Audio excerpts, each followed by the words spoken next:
Don't miss the tea. Subscribe now. OMG, okay, put your phone down. No, seriously, put it face down on the table. You need to listen to me because I am literally about to explode, and if I don't tell you this right now, I might actually commit a felony. Do we have snacks? Good, pour the wine, a big glass. No bigger, okay, so you know how everyone thinks Liam and I are like the power couple. We've been together for 2 years, right? 2 whole years, that's a long time. That's like a lifetime when you're 18. And on Instagram, we look great.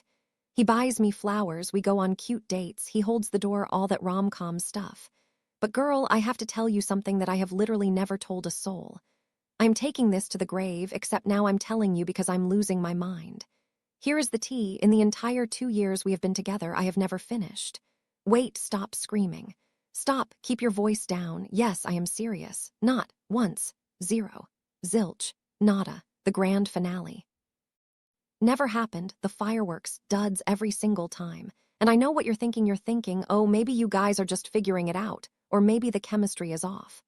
No, babe, listen to me, it is not a chemistry issue. It is a selfishness issue. It is an audacity issue. Here is the drill, okay? We get into it. Things start heating up. It's fine, it's whatever. But the second, and I mean the millisecond, he finishes, it is game over. Cut the cameras, lights out.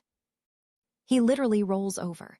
Sometimes he just sighs this big, contented sigh like he just ran a marathon and won a gold medal, and then he goes to sleep. Or he grabs his phone.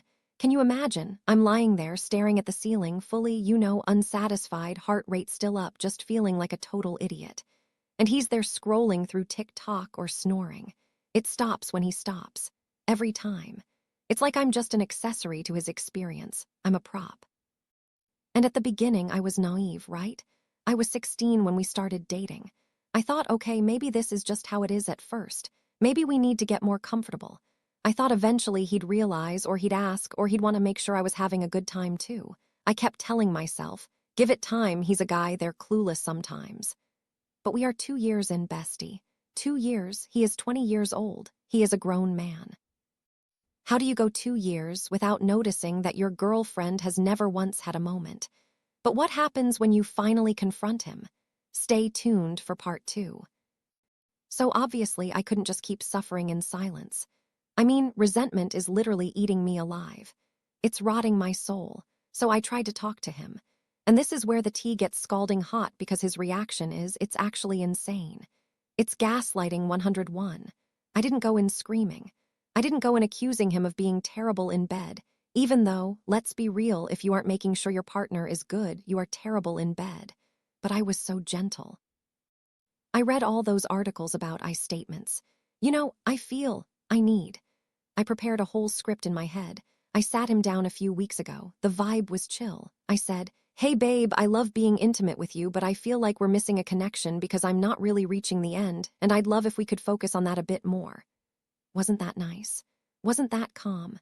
Girl, you would have thought I told him I hated his mother and kicked his dog.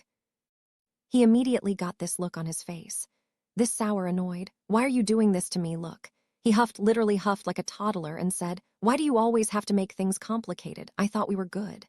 I was like, we are good, but I have needs too, and he cut me off. He was like, I try my best. God, it feels like you're just criticizing me.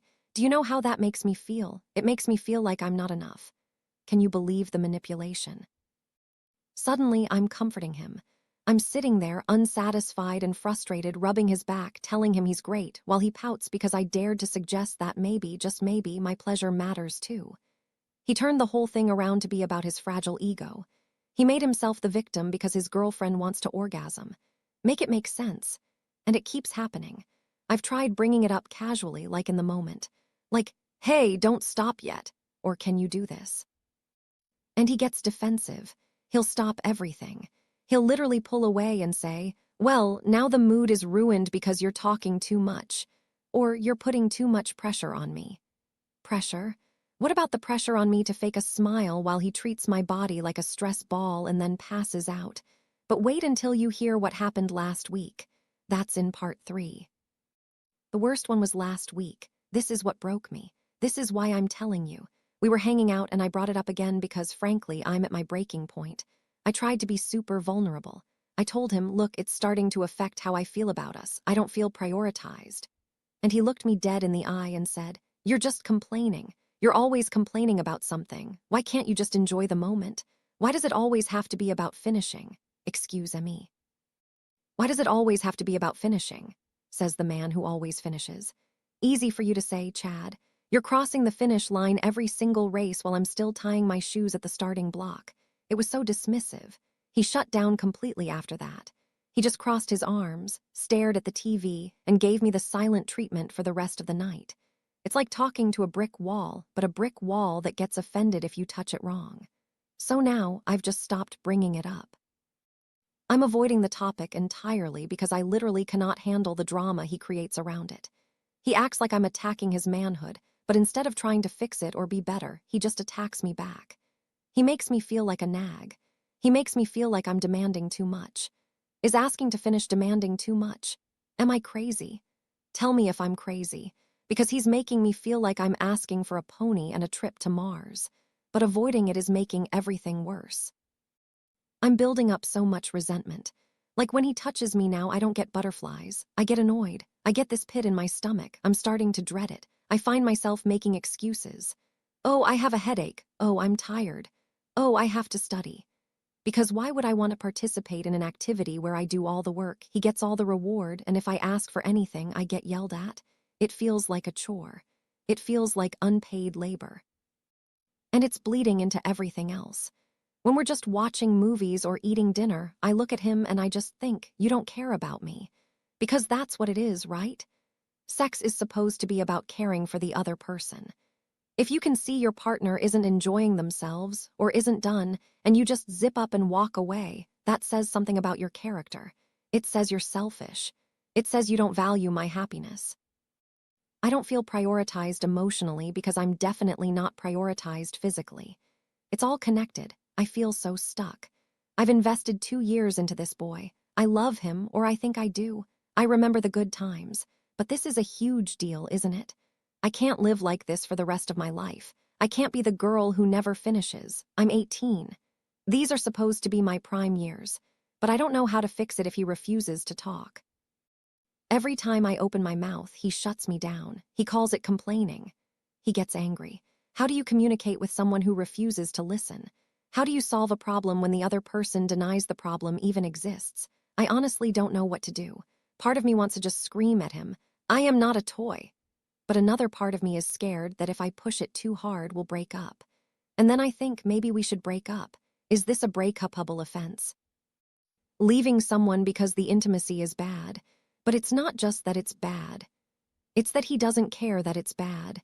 That's the red flag, right? So what's the final straw? Find out in part 4. I need your advice. Seriously, you've dated more guys than me. Is this normal? Do guys just not care, or is he specifically the problem? And how do I get it through his thick skull without him throwing a tantrum? I feel like I'm walking on eggshells in my own bedroom. I'm just so tired of feeling like my needs are an inconvenience to him. I want to feel desired, not just used. I want him to want me to feel good. Is that asking for the moon? So tell me. Give it to me straight. What would you do? Because if I have to stare at the ceiling one more time while he snores away happily, I think I'm going to lose it. I literally cannot do this anymore. Help me.